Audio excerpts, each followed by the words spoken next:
का बांग्लादेश का जो टूटना था वो बेसिकली एक सियासी गलती थी। वो एक फौजी सरेंडर तो जरूर था, लेकिन ये सियासी गलती थी, और वो 34,000 फौजी थे, 91-92,000 नहीं थे। किसी नेक्स्ट आने वाले शख्स ने या जाने वाले शख्स ने ना सिर्फ उस गलती को तस्लीम किया बल्कि उस पर माजरत की। जो बड़े बड़े ब्लंडर किए हैं फौज ने, जो 3 बड़े ब्लंडर थे, जो अयूब खान के मार्शल्ला से लेकर जनरल ज़िया और जो है वो जनरल मुशर्रफ तक का, और मैं इनको बड़े ब्लंडर इसलिए कहता हूं कि ये 3 ऐसे वाकयात थे जिसमें कॉन्स्टिट्यूशन ऑफ पाकिस्तान को ओपनली अटैक करके, वायलेट करके तो कॉर्नर किया गया। तो इससे बड़ा जुर्म कोई भी पॉलिटिकल दुनिया में और कोई होता नहीं जो किया। तो उसके बाद भी खुद उन्होंने अगर रियलाइज ना किया हो तो उनके बाद आने वालों ने इस बात को बहरहाल तस्लीम किया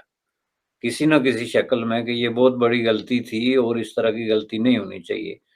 तो अगर आप इस बात को तस्लीम कर सकते हैं तो ये कह देना जो कुछ इन्होंने कहा, ये तो उसके मुकाबले में बहुत ही माइल्ड किस्म का एक जो है स्टेटमेंट है।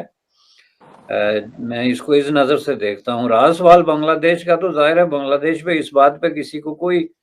इख्तलाफ नहीं है कि उसकी एक रीजन पॉलिटिकल थी, लेकिन उस वक्त पॉलिटिक्स को हैंडल कौन कर रहा था? जो सूरत हाल जो है बांग्लादेश में बनी है जाके 1971 में जब बांग्लादेश आज़ाद हुआ,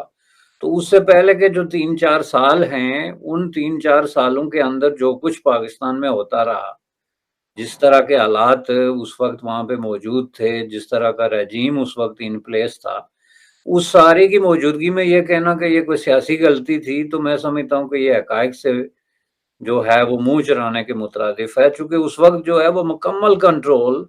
अप टू द इलेक्शन जो है वो जाहिर है कि मिलिट्री रेजिम के हाथ में था, उसमें सिविलियन का कोई रोल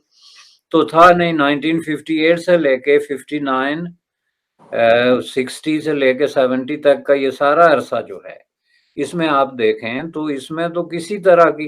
की गुंजाइश ही बाकी नहीं बचती कि आप किसी तरीके से इसको पॉलिटिकल गलती करार दें। आल्दो के ये पॉलिटिकल प्रोसेस में ये हुआ जिसको मिलिट्री हैंडल और ऑपरेट कर रही थी, ये कोई पॉलिटिशियंस के हाथ में नहीं था।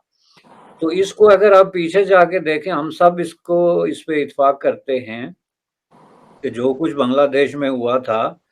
उसके डिफरेंट डायमेंशंस हैं, लेकिन एक बात तय थी कि उसमें फौज का एक बहुत बड़ा अंसर इस बात पे ऑलरेडी क्लियर था कि इसको किसी न किसी तरीके से बांग्लादेश से जान छुड़ाई जाए। अब इस पे जनाब ये कोई सीक्रेट नहीं है, रिपीटेडली इस तरह के डॉक्यूमेंट्स, स्टेटमेंट्स और लोगों की वर्बल गवाही जो है वो आपके सामने आई है, जिसमें अयूब खान ने मुख्तलिफ लोगों को कहा या किसी और ने भी जो उस वक्त मामला चला रहे थे कि किसी तरीके से अगर ऐसे कोई रास्ता निकलता है कि बंगालियों से जान छूट जाए तो ये बेहतर है। तो इसको एक उस वक्त एक जज्बाती अंदाज में एक ट्रेजेडी बना के पेश किया गया। आप एक ऐसे अमल को ट्रेजेडी बना के पेश नहीं कर सकते जिसमें आप पहले से 100% क्लियर हों कि हमारे मसाइल का सबसे बड़ा सोल्यूशन यही है कि बांग्लादेश जो है वो अपनी जो जियोग्राफिकल प्रॉक्सिमिटी और जो आबादी के लिहाज से हमारे लिए एक अजाब है, और इसका अलहदा होना ही दरअसल हमारी तरक्की का एक राज है। जब आप इस बात पे मुतफिक हों तो बांग्लादेश को एक ट्रेजिक टर्न दे के अगर आप अलग करते हैं तो उसकी फिर जिम्मेदारी जो है वो आप नहीं लगा सकते। दूसरी मैं चीज आपको बता दूं कि 1956 में जो है एक रिपोर्ट आई थी यूनाइटेड स्टेट ऑफ अमेरिका की खुफिया एजेंसियों की तरफ से, जिसकी में ये असेसमेंट थी कि आइंदा 3-4 साल में जो है वो पाकिस्तान में क्या होगा। ये मैं 55 से लेके बात कर रहा हूँ जब पाकिस्तान ने अभी अभी 1954 का मिलिट्री पैक्ट साइन किया था यूनाइटेड स्टेट ऑफ अमेरिका के साथ, जिसका मतलब ये था कि उस वक्त जो है वो one of the best ally जिसको आप कहते हैं वो पाकिस्तान कंसीडर होता था, टॉप एलाइज में से एक जो है, चूंकि उसने एक वाहिद मुल्क था जो उनके अपने डोमेन से बाहर जिसने इस तरह का एक मिलिट्री अलायंस साइन किया था। तो उसमें आप ये समझ लें कि पाकिस्तान यूएस रिलेशनशिप अपने टॉप पे थी। उसमें जो रिपोर्ट आई उसमें कौन लोग शामिल थे? सीआईए तो खैर उसमें प्रिंसिपल एजेंसी थी जिसने उस रिपोर्ट को कलेक्ट किया, लेकिन उसमें फौज जो है उनकी जो बहरी सारे जो एयरफोर्स सब का उसमें इनपुट था, और वो बाकायदा आप देखें तो उनके डी क्लासिफाइड डॉक्यूमेंट में है कि इन सब ने उसमें शमूलियत की। تو اس میں انہوں نے کلیئر یہ کہا تھا کہ آئندہ 3-4 سالوں میں پاکستان میں یہ جو کانفلکٹ چل رہا ہے ایسٹ ورسز ویسٹ، یہ انٹینسیفائی ہو جائے گا، اور اس کے نتیجے میں ان کے درمیان ایک بہت بڑا جو ہے وہ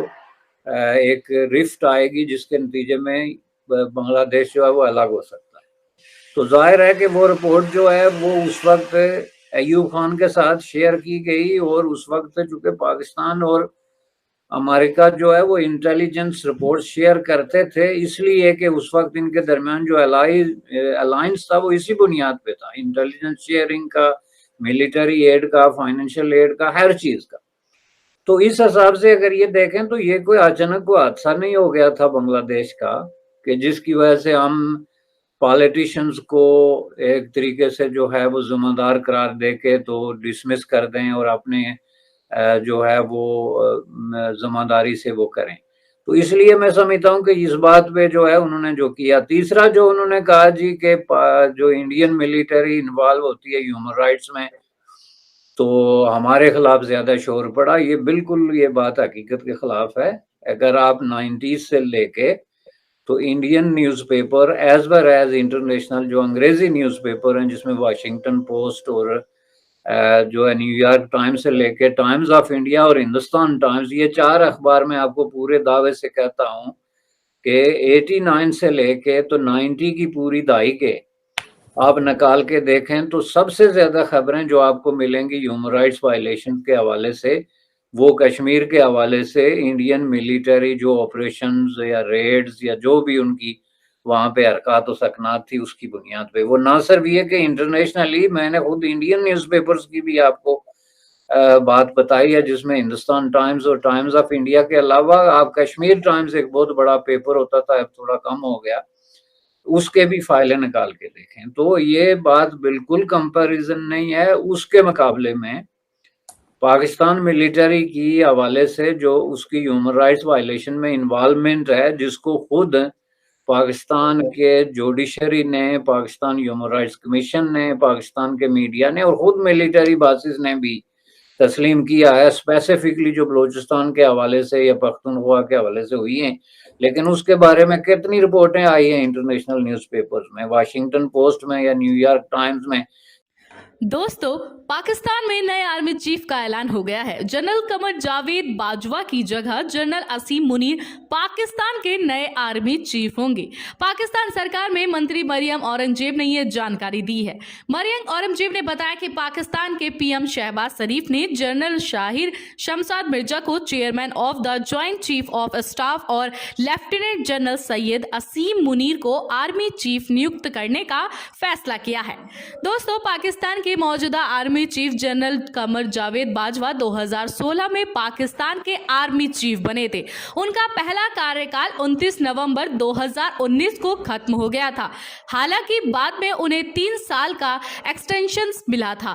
61 سال کے جنرل باجوہ کا 29 نومبر تک کاریکال ہوگا،